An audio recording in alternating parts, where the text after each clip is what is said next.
ولقد خلقنا الإنسان ونعلم ما توسوس به نفسه ونحن أقرب إليه من حبل الوريد إذ يتلقى المتلقيان عن اليمين وعن الشمال قعيد ما يلفظ من قول إلا لديه رقيب عتيد وجاءت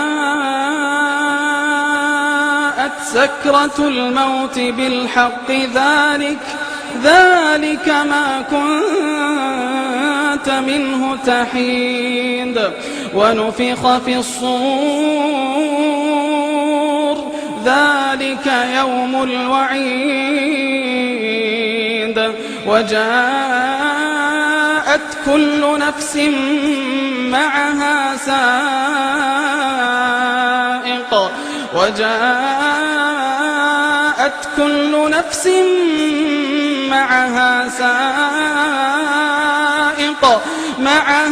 سائق وشهيد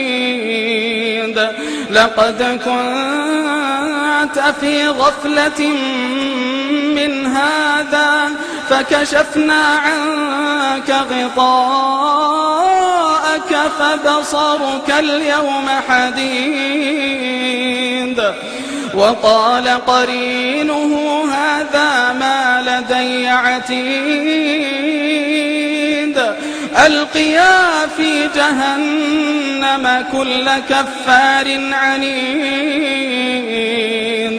مناع للخير معتد مريب الذي جعل مع الله إلها آخر فألقياه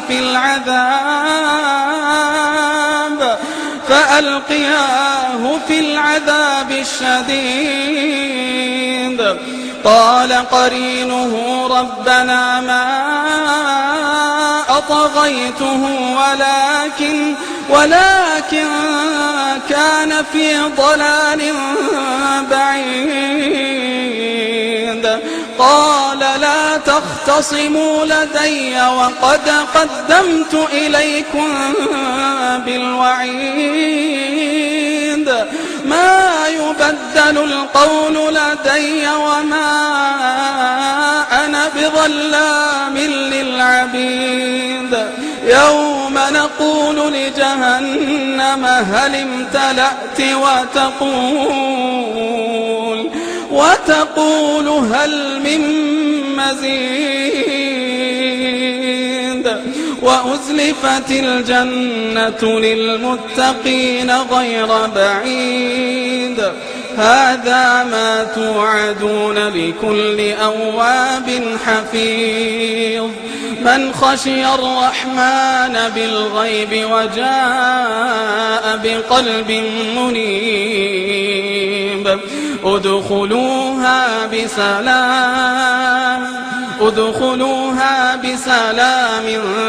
ذلك يوم الخلود لهم ما يشاءون فيها ولدينا مزيد وكم أهلكنا قبلهم من قرن هم أشد منهم بطشا فنقبوا في البلاد هل من محيص إن في ذلك لذكرى لمن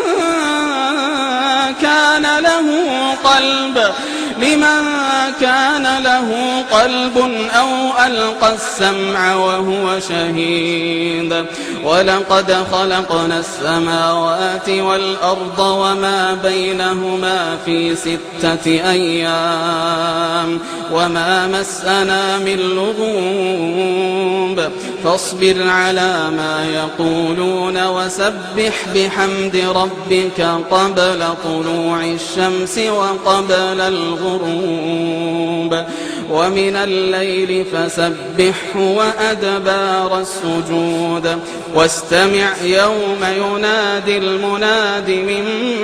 مكان قريب يوم يسمعون الصيحة بالحق ذلك يوم الخروج إنا نحن نحيي ونميت وإلينا المصير يوم تشقق الأرض عنهم سراعا ذلك حشر علينا يسير نحن أعلم بما يقولون وما أنت عليهم بجبار فذكر بالقرآن من يخاف وعيد